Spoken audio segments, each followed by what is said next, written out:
बिस्मिल्लाहिर्रहमानिर्रहीम।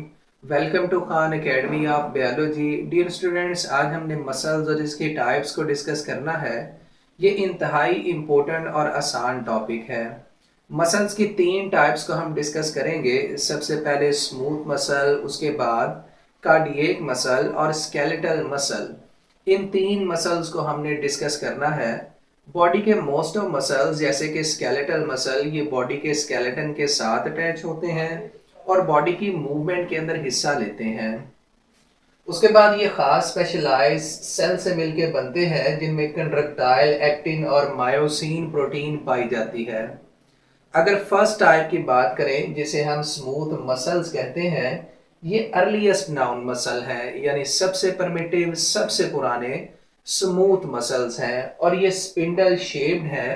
इनकी डायग्राम को हमने ड्रॉ किया है। ये हमारे पास स्पिंडल शेप्ड स्मूथ मसल्स हैं। इनके अंदर एक ही न्यूक्लियस है, तो इस वजह से इन्हें मोनोन्यूक्लिएट या यूनिन्यूक्लिएट भी कहते हैं। उसके बाद ये अनस्ट्रिप्ड है, इनके अंदर स्टीरिएशन नहीं पाई जाती। मसल्स के अंदर मायोसिन के डार्क बैंड की वजह से, ए बैंड की वजह से धारियां या स्टीरिएशंस नजर आती हैं, वो इनके अंदर मौजूद नहीं होती, तो इस वजह से हम कहते हैं ये अनस्ट्रिप्ड है। उसके बाद ये इनवॉलेंट्री है, इनकी कंट्रैक्शन हमारे कंट्रोल के अंदर नहीं होती और इनकी जो कंट्रैक्शन है ये स्लो कंट्रैक्शन है। ये कहां पर पाए जाते हैं? ब्लड वेसल्स, डाइजेस्टिव ट्रैक्ट, इनकी इनर लाइनिंग, इनर वॉल ये बनाते हैं। जैसे कि हमारे पास यहाँ पर ये स्टमक है, स्टमक की ये एसोफेगस, इसकी इनर लाइनिंग या इनर वॉल इसके साथ ये अटैच होते हैं।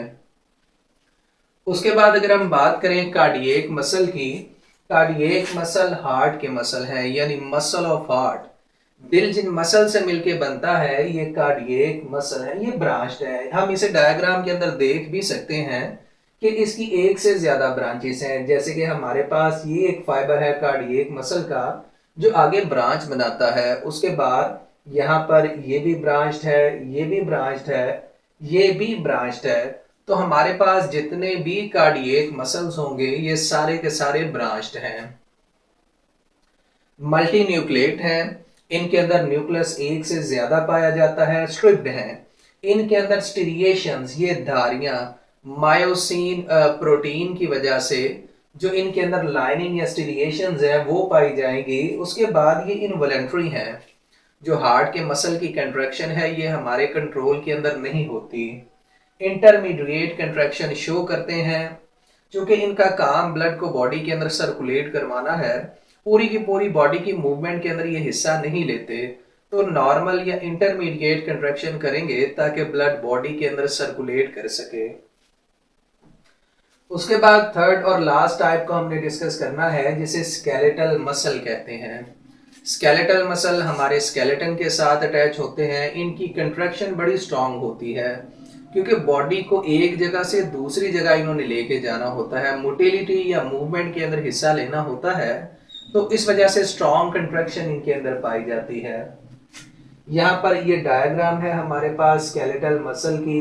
इनके अंदर भी स्टीरिएशंस पाई जाती हैं और हर स्टीरिएशन यानी यहाँ पर जो यूनिट बन रहा है स्टीरिएशन की वजह से इनमें एक न्यूक्लियस होता है, तो इस वजह से हम कहते हैं ये मोनोन्यूक्लिएट हैं।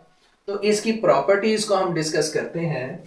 सबसे पहले ये स्केलेटन के साथ अटैच होते हैं, इसी वजह से इन्हें स्केलेटल मसल कहते हैं। मोनोन्यूक्लिएट हैं, इनमें एक ही न्यूक्लियस होगा।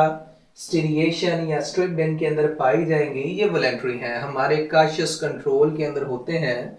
हम अपनी मर्जी से इन्हें कंट्रैक्ट और रिलैक्स करवा सकते हैं। स्ट्रॉन्ग कंट्रैक्शन करते हैं, जैसे कि हमने पहले ही डिस्कस किया है, क्योंकि इनका ताल्लुक मोबिलिटी के साथ है, स्केलेटन को मूव करवाने में है, तो इस बॉडी या स्केलेटन को मूव करवाने के लिए इन्हें स्ट्रांगली कंट्रैक्ट करना पड़ेगा।